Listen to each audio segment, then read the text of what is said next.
মানুষ সমস্ত সময় নিজের যুক্তি ব্যবহার করে অন্যের সঙ্গে কথা বলে। এমনকি কেউ যখন কাউকে সান্ত্বনা দিতে চায়, তার চরম শোকে হয়তো তাকে সান্ত্বনা দিতে চায় কারণ সে তার ভালো চায়, এবং সেই সময়েও সেই ব্যক্তি তার নিজের যুক্তি অনুযায়ী তাকে সান্ত্বনা দেওয়ার চেষ্টা করে, বোঝার চেষ্টা করে না যে সেটা অপর ব্যক্তির ক্ষেত্রে হয়তো কতটা ক্ষতি করছে, কতটা ধ্বংস করছে। আপনার কি মনে হয় যে এরকম সম্ভব? কেউ কারোর ভালো চেয়েও হয়তো তার ক্ষতি করে ফেলছে?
নমস্কার, প্রভু যীশু খ্রিস্টের মধুর নামে জীবনবাণী অনুষ্ঠানে আপনাকে স্বাগত জানাই।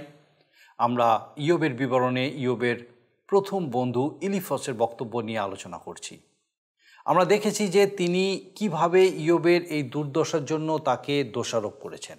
তিনি বলেছেন যে ইয়োবের জীবনে নিশ্চয়ই কোনো অন্যায় লুকানো আছে, যার ফলে ঈশ্বর তার জীবনে এত বিপর্যয় নিয়ে এসেছেন। ইয়োব ইলিফসের এই বক্তব্য শুনে চুপ করে থাকতে পারেননি। তিনি ইলিফসের যুক্তি খণ্ডন করার চেষ্টা করলেন।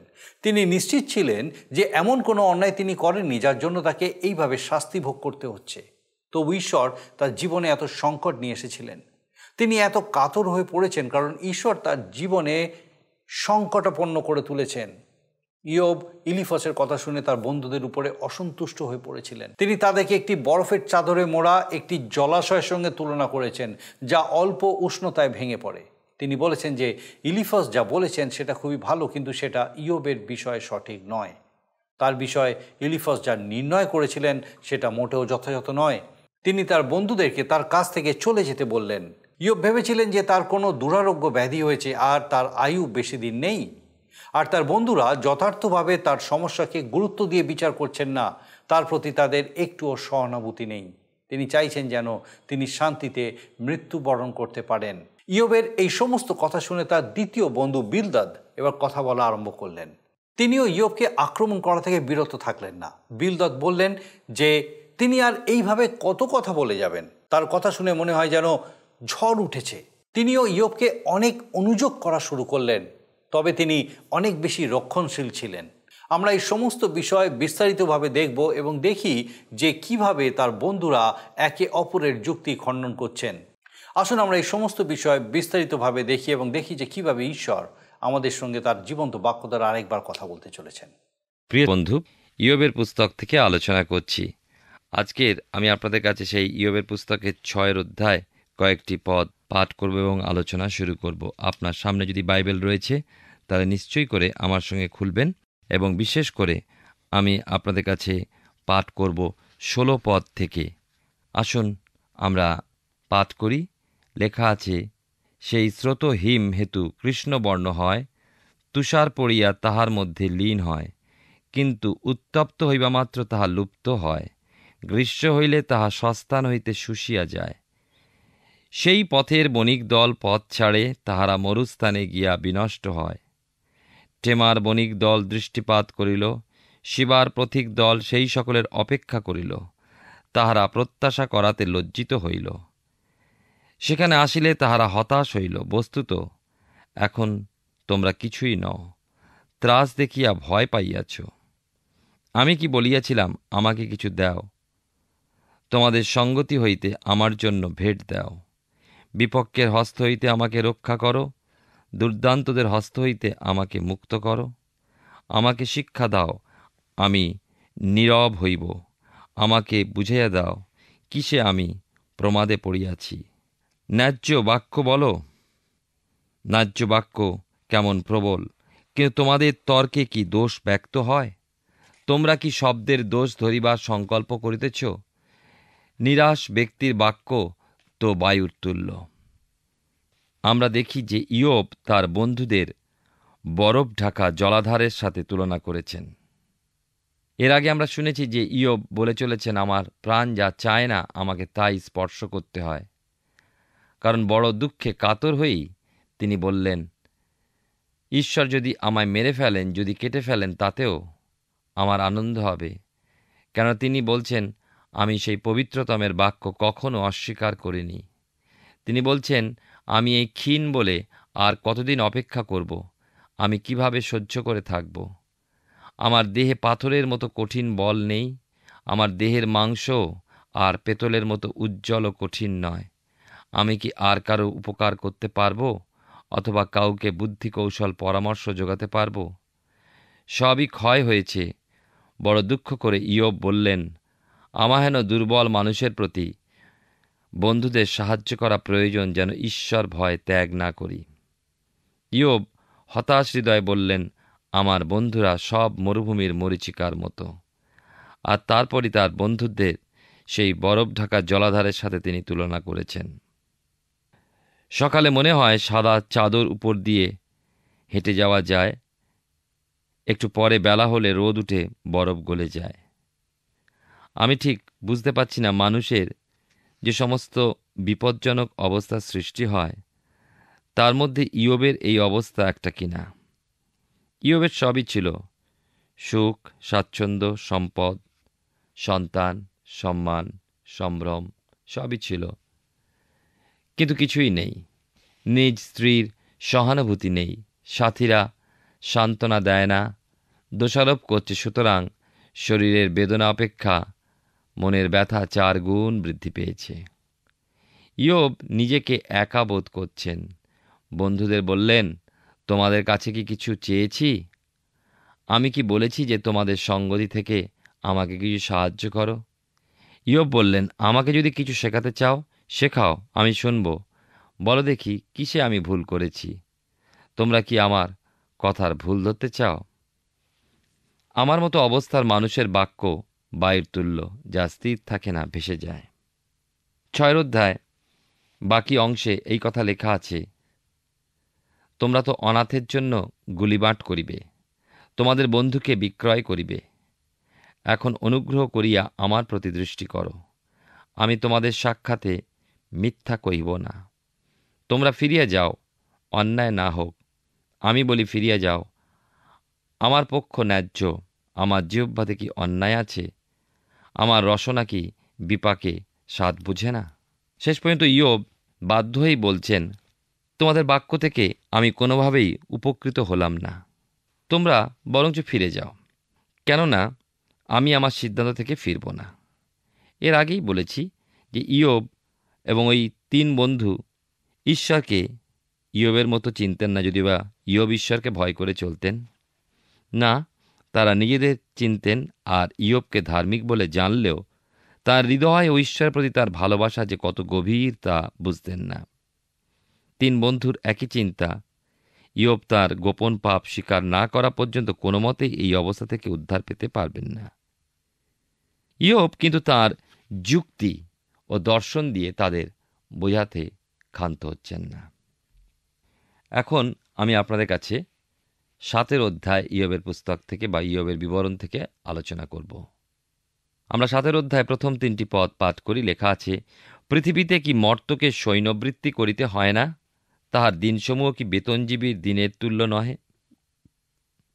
দাস যেমন ছায়ার আকাঙ্ক্ষা করে, বেতনজীবী যেমন আপন বেতন অপেক্ষা করে, তেমনি অলিকতার মাস পর্যায় আমার দায়াংশ, কষ্টকর রাত্রি সকল আমার জন্য নিরূপিত। ইয়োবের যে দশা তা সত্যিই বড় চরম অবস্থা।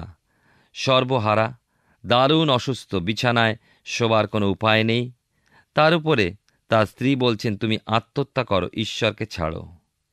এরপরেও ইয়োব বেঁচে আছেন, ঈশ্বরে নির্ভর করে অপেক্ষা করছেন, যেন অপেক্ষার বেতন তিনি লাভ করতে পারেন। তিনি তো সাহসী বীর সেনার মতো জীবনের যুদ্ধ করে চলেছেন। এরপরে 7 অধ্যায় 4 থেকে 6 পদে এই কথা লেখা আছে, শয়নকালে আমি বলি, কখন উঠিব? কিন্তু রাত্রি দীর্ঘ হইয়া পড়ে, প্রভাত পর্যন্ত আমি কেবল ছটফট করিতে থাকি। কীট ও মাটির ঢেলা আমার মাংসের আচ্ছাদন, আমার চর্ম ফাটিয়াছে, গলিত হইয়াছে। তন্তুবায়ের মাকু অপেক্ষা আমার আয়ু দ্রুতগামী, তাহা আশাবিহীন হইয়া শেষ হয়। ইয়োবের মনে হয়েছে যে তিনি কোনো দুরারোগ্য রোগে ভুগছেন। বর্তমান কাল হলে ক্যান্সার বলে ডাক্তার মত দিত। যাই হোক, ইয়োব নিজ চোখে দেখছেন, মনে হচ্ছে চামড়া ফেটে রস ও রক্ত বার হচ্ছে, সারা দেহে ক্ষতের এক দুর্গন্ধ। ইয়োবের বন্ধুরা ধরেই নিয়েছেন ইয়োব আর বাঁচবে না। বন্ধুরা তার অসুস্থতা, ওইসব স্ফোটক বা ফোড়া ইত্যাদির জন্য কোনো প্রকার সমবেদনা দেখালো না। ইয়োব একটু সমবেদনা পূর্ণ কথার অপেক্ষা করেছিলেন তাদের কাছ থেকে। 7 অধ্যায় থেকে আলোচনা করছি। 7 থেকে 12 পদে লক্ষ্য করুন, স্মরণ করো, আমার জীবন শ্বাস মাত্র, আমার চক্ষু আর মঙ্গল দেখিতে পাইবে না। আমার দর্শনকারী চক্ষু আর আমাকে দেখিবে না। আমার প্রতি তোমার দৃষ্টি পড়িবে, কিন্তু আমি অনির্দিষ্ট হইব। মেঘ যেমন ক্ষয় পাইয়া অন্তরিত হয়, তেমনি যে পাতালে নামে সে আর উঠিবে না। সে আপনার গৃহে আর ফিরিয়া আসিবে না, তার স্থান আর তাহাকে চিনিবে না। অতএব আমি আর মুখ বুজিয়া থাকিব না, আমি আত্মার উদ্বেগে কথা বলিব। প্রাণের তিক্ততায় বিলাপ করিব? আমি কি সমুদ্র না তিমি যে আমার উপরে তুমি প্রহরী রাখিতেছ? ইয়োব গভীর দুঃখের সাথে তার জীবনের শেষ দিনের অপেক্ষায়, তিনি যদিও বলছেন যে মানুষের জীবন শ্বাসমাত্র, তথাপি তার মনের কোণে আশা লুকানো আছে যে তার ত্রাণকর্তা ওই অবস্থা থেকেও তাকে মুক্ত করতে পারেন। ইয়োব বলছেন, যারা আমাকে দেখতে আসতো তারা আসবে, কিন্তু আমাকে আর দেখতে পাবে না। মেঘ যেমন কোথায় মিলিয়ে যায়, আমিও মিলিয়ে যাব। সুতরাং আমার এখন মুখ বুজে থাকার সময় নয়, কিন্তু প্রাণের উদ্বেগে, হৃদয়ের তিক্ততায় বিলাপ করব। 13 থেকে 16 পদে লক্ষ্য করুন, লেখা আছে 7 অধ্যায়, আমি যখন বলি আমার খটটা আমাকে সান্ত্বনা করিবে, আমার শয্যা দুঃখের উপশম করিবে, তখন তুমি নানা স্বপ্নে আমাকে উদ্বিগ্ন করো, নানা দর্শনে আমাকে ত্রাসযুক্ত করো। তাহাতে আমার প্রাণ শ্বাসরোধ চাহে, আমার এই অস্থি কঙ্কাল অপেক্ষা মরণ চাহে। আমার ঘৃণা হইয়াছে, আমি নিত্য বাঁচিয়া থাকিতে চাহি না। আমাকে ছাড়ো, কেননা আমার আয়ু নিঃশ্বাসবৎ। সর্বাঙ্গে বিষ ফোঁড়া এবং তার টানে মনে হয় ইয়োবের শরীরের উত্তাপ প্রচণ্ড বৃদ্ধি পেয়েছে, আর তিনি হয়তো ভুলভাল বকছেন। তার কথার মধ্যে তিনি বলছেন, আমাকে ছাড়ো, কেননা আমার আয়ু নিঃশ্বাসপথ। 17 থেকে 19 পদে লেখা আছে, মর্ত কি যে তুমি তাহাকে মহান জ্ঞান করো, যে তাহার উপরে তোমার মন পড়ে, যে প্রতি প্রভাতে তুমি তাহার তত্ত্ব করো এবং নিমেষে নিমেষে তাহার পরীক্ষা করো। তুমি কতকাল আমা হইতে আপন দৃষ্টি ফিরাইবে না? আমার ঢোক গেলার মধ্যে কি আমাকে ছাড়িবে না? ইয়োবের ইচ্ছা এই যে মৃত্যু যদি বরণ করতেই হয়, যেন শান্তিতে মৃত্যুবরণ করতে পারেন। এখন ঈশ্বর তাকে একটু একলা থাকতে দিন।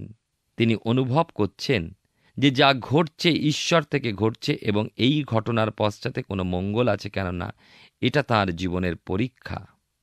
20-21 পদে এই কথা লেখা আছে, হে মনুষ্য দর্শক, আমি যদি পাপ করিয়া থাকি তবে আমার কর্মে তোমার কি হয়? তুমি কেন আমাকে তোমার সরলক্ষ্য করিয়াছ? আমি তো আপনার ভার আপনি হইয়াছি। তুমি আমার অধর্ম ক্ষমা করো না কেন? আমার অপরাধ দূর করো না কেন? আমি তো এক্ষণে ধূলিতে শয়ন করিব, তুমি সযত্নে আমার অন্বেষণ করিবে, কিন্তু আমি অনুদ্দিষ্ট হইব। সবই বলছেন, আর সবাই বলছে ইয়োব পাপী। তাই ইয়োব বলছেন, ঠিক আছে, আমি যদি পাপী হই, তোমরা আমাকে আঘাত করা কে আছো? ইয়োব কথা বলছেন না যে তিনি পাপ করেননি বা পাপী নন। প্রশ্ন হচ্ছে এই যে কেবলমাত্রই তিনিই বা কেন আক্রমণের শিকার হবেন? ঈশ্বর কেন তার উপরে দয়া করছেন না? কেন তাকে উদ্ধার করছেন না? আমরা দেখতে পাচ্ছি যে ইয়োবের মনোবল ক্রমশ দুর্বল হয়ে পড়ছে, এবং এইভাবে যদি তার ন্যায়পরায়ণতা ভেঙে পড়ে, শয়তান সঙ্গে সঙ্গে সেই সুযোগ নেবে। শয়তান সেই সুযোগের অপেক্ষায় থাকে। সুতরাং ইয়োব তার ধৈর্যের চরম সন্ধিক্ষণে এসে দাঁড়িয়েছেন। এখন কে তাকে সাহস দেবে, বলবে, সাবাস ইয়োব, আরেকটু ধৈর্য ধরো। ইয়োব তার 8 অধ্যায় আমরা এইবারে আসব। 8 অধ্যায় আলোচনায় আমরা দেখতে পাব যে বিলদদের প্রথম বক্তৃতা।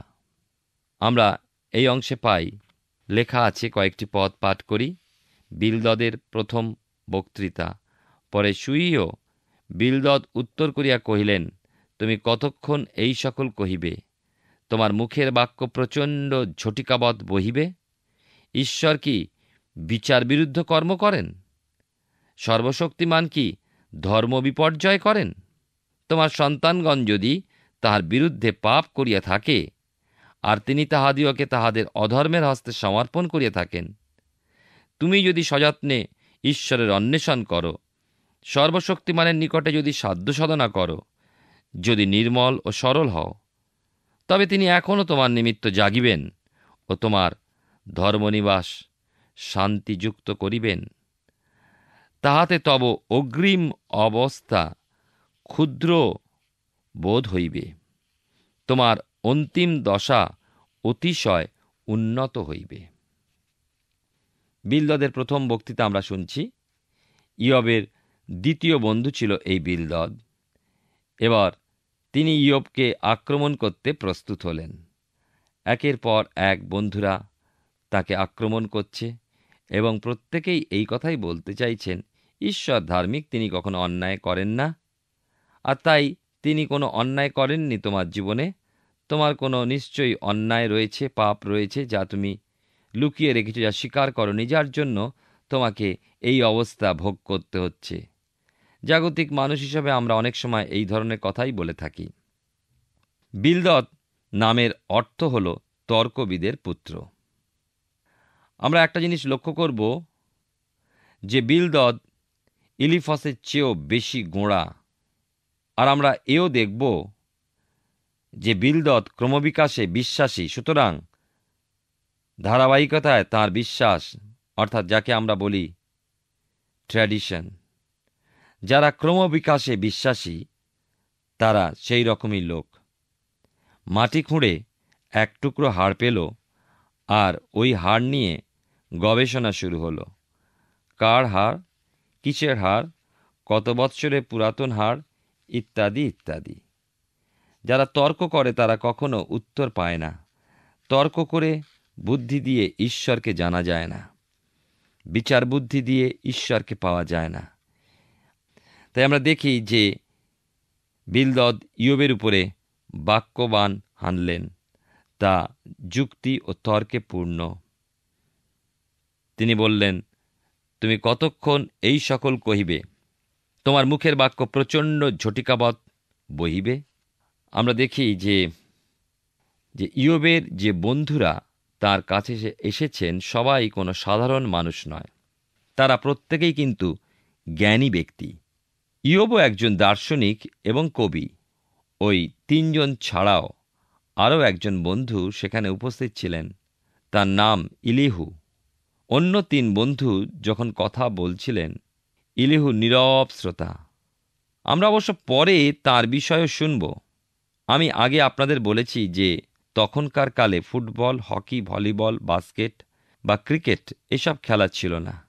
কিন্তু লোকে যদি জানতে পারত যে কোনো স্থানে জ্ঞানীদের সমাবেশ হচ্ছে বা কথার সেই কন্টেস্ট হচ্ছে, প্রতিযোগিতা হচ্ছে, তা শোনবার জন্য লোকেরা কিন্তু ভিড় জমাতো।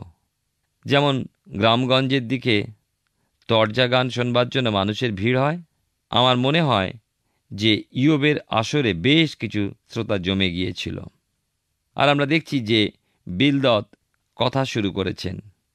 বিলদদের কথা কিন্তু ছোড়ার মতো ইয়োবকে বিদ্ধ করল।